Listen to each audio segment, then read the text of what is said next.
welcome back to my channel, The Sugar Sean. I'm back for another video, and welcome back to another strawberry letter. This is a letter that one of you submitted to me, and I'm super excited to be doing it. You guys know I love doing these kinds of videos. I know it's been a while since I've done one of these, but that's not because I've stopped. I will never stop doing strawberry letters as long as I make YouTube videos. Typically, whenever there's like a dry spell, it's because I haven't been getting any letters. So if you want to submit your letter, now is the absolute best time to do so. Submit your letter to itscoachshawn@gmail.com. That's itscoachshawn, SHAWN @gmail.com. And also, while you're at it, in case you don't know it, I'm the author of 3 books. The first one's called The Dating Game: How to Find Yourself While Looking for Mr. Right. My second book, Breaking the Man Code: The Key to Unlocking His Heart. And my third book, Getting Unstuck: How to Create the Life You've Always Wanted to Live. They're all available on Amazon, Kindle, BarnesandNoble.com. I'll be sure to link all of my books below so you guys can check them out. And while you're at it, be sure to subscribe to my channel if you're new here, and also tap that little bell. That way you'll be notified every single time I upload a video.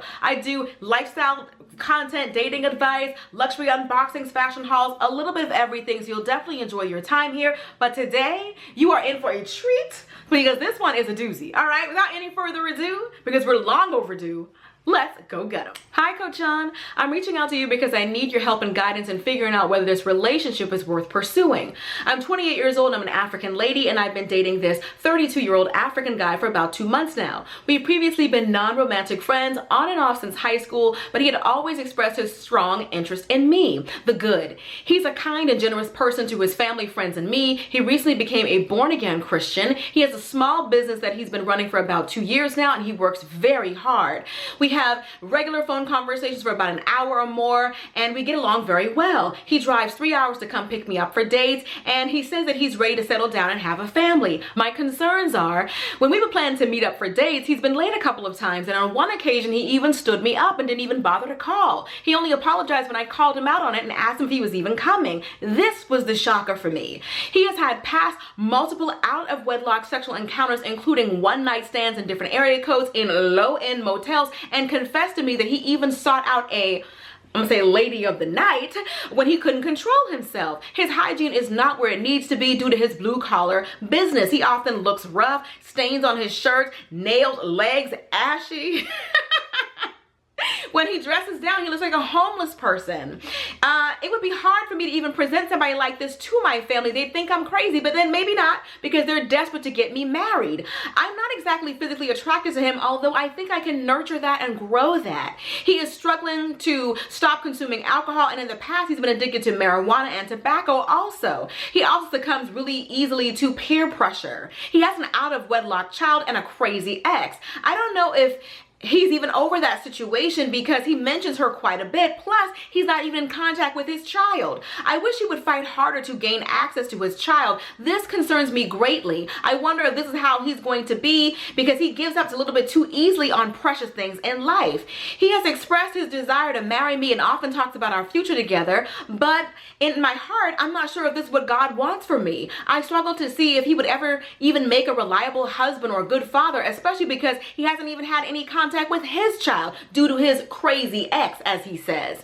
And he's always late. I want a reliable provider, leader, and prayerful husband, but I can't see any of those qualities based on what I've observed from him so far. I believe I deserve to have an African/white wedding in the traditional way, yet his standard is to elope and go to the courthouse. I was disappointed at the fact that he doesn't think that he should go to my family to seek my hand in marriage and even go through the necessary bride price ceremony, which makes me think, what kind of African man is this? He just wants shortcuts. Coach Sean, am I being too rigid? Do I need to lower my Do I need to lower my expectations, or just leave him alone? Please advise.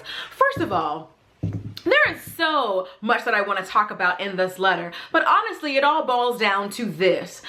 You say that your family and friends are desperate to have you married. I think you are desperate to have you married, because how did you overlook all of this?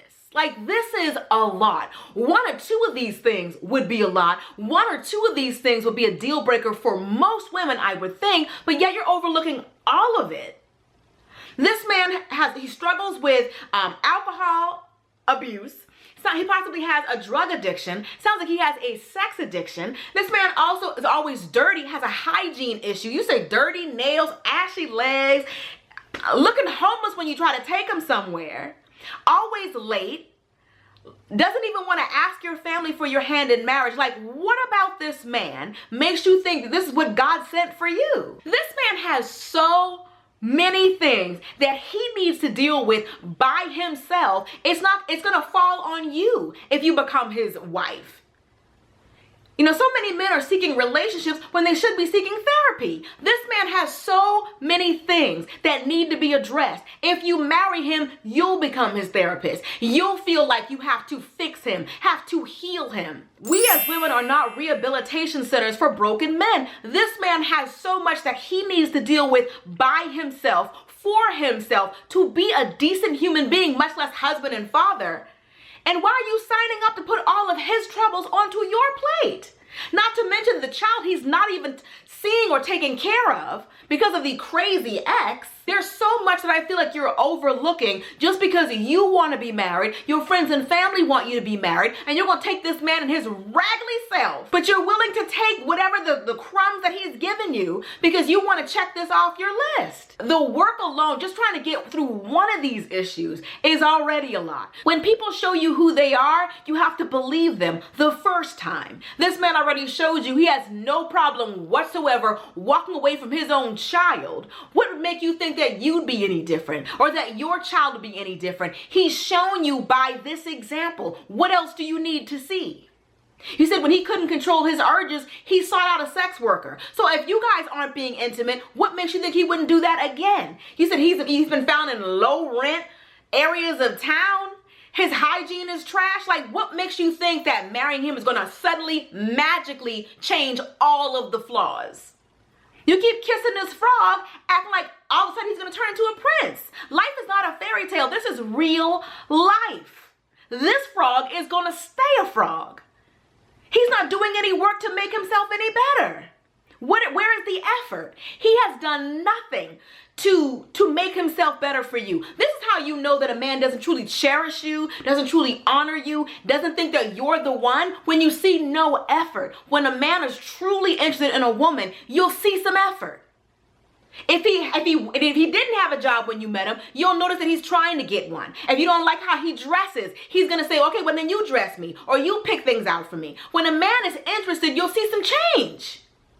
This man isn't changing anything because you're okay with these scraps. That's all he's ever going to give you. He ain't it, sis. Now, normally I say pray about it. Normally I say go to God, and I'm still going to say those things. But I can tell you, as sure as I'm sitting right here, sis, he ain't it. This raggedy, I wouldn't let him date my enemy.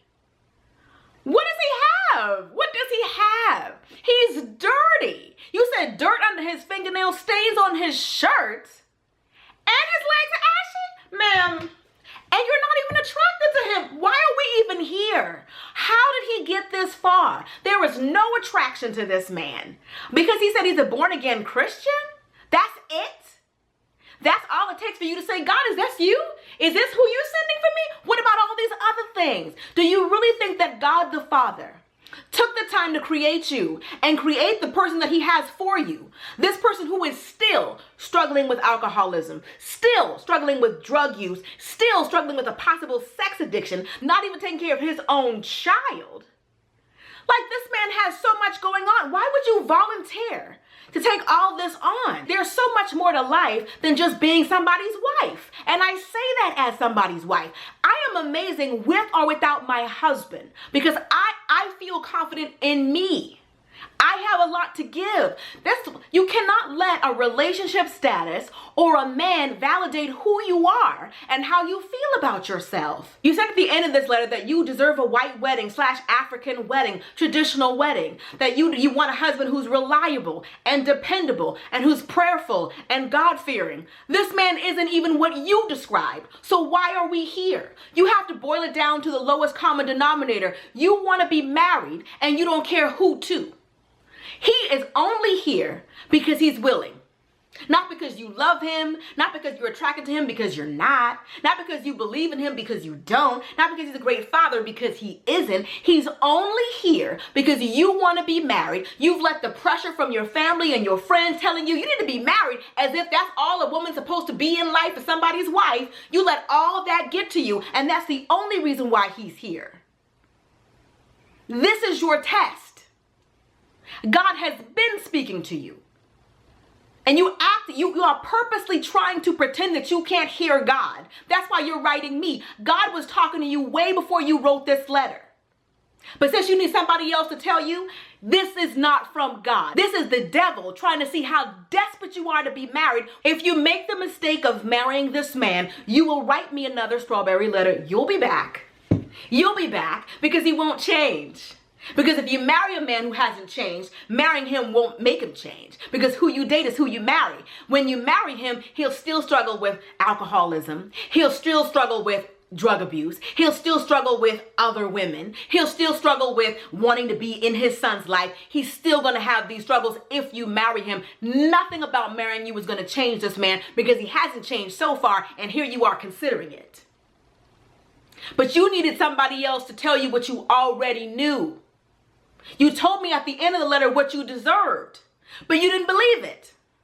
90% of the letter is telling me how much of a horrible man this man is and how bad of a candidate for marriage he really is. And then you spend 10% of the letter telling me what you truly deserve. That needs to be the bulk of everything. You only want him because he wants you. And how bad does he really want you? He don't want you enough to change anything. You gotta love yourself enough to know that you deserve better than a man that you have to completely change. I mean, don't get me wrong. Sometimes men come to us and they are a bit of raw clay. I joke with my husband about it all the time. Like, boy, you was raw clay when I got with you. But all the fundamentals were there. We're talking about little things. None of this stuff is little. One of these things would have been a deal breaker. Yet you here signing up for all of it. For what? A guy that you're not even attracted to? For what? What are you getting out of this? Are you looking for a partner or are you looking for a project? Because that's what he is. He is literal raw clay that you're going to have to mold. You're going to have to make him something decent. And honestly, he could possibly resent you for it. He could feel like, hey, you married me like this and now you're trying to change me. Like you're not going to win in a scenario like this. You got too much work to do. You are not a therapist. You are not a life coach. It is not your job to mentor this man into being decent. And then even if you do, he'll take all that you've taught him and he'll give it to somebody who didn't see him when he was down and out. He'll start all over brand new with somebody else. You'll build him up, have him dressing better, have that hygiene get better, clean him up. And he'll take all that you've taught him and he'll go use it for somebody else. No. We're not building nobody. You are showing yourself to be a pick-me. Sean from the future here. I just wanted to say this. You're not in love, you're in fear. The fear that this will never happen for you again. There'll never be another man interested in you again. There'll never be another man wanting to marry you again. This is one of the biggest tools that the devil uses against Christian single women, and that is the fear that it will never happen again. This is how he gets you to settle. This is how he gets you to pair up with a man who you're not equally yoked with. This is how he gets you to try to change your mind about things that you already know. You already know this man is not from God. But that fear that it may never happen again is the reason why you're considering it, why you're considering him. This man is not a blessing, he's a burden. And this whole thing has been a test. Do you want to be married so badly that you would pair up with a man that you know that God did not choose for you? Now that's a question that only you can answer. All right, that's pretty much it. Hope you guys enjoyed this letter. I know that it was rough, but I honestly have never seen anybody settle for so little. In all the years that I've been doing these letters, I've never seen somebody who's so flawed. Like I can see him having a little bit of issues or having a little something that you have to work through. But literally on every level, he has nothing to offer. And she's right there like, should I? Should you what? Girl, no ma'am. No. Okay?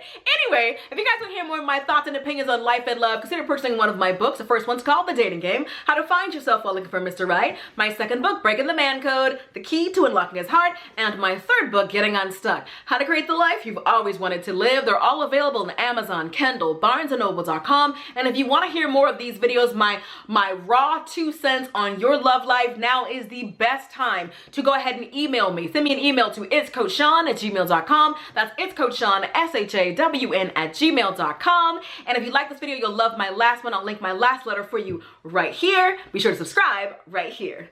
Later, divas and dudes. This is Honey.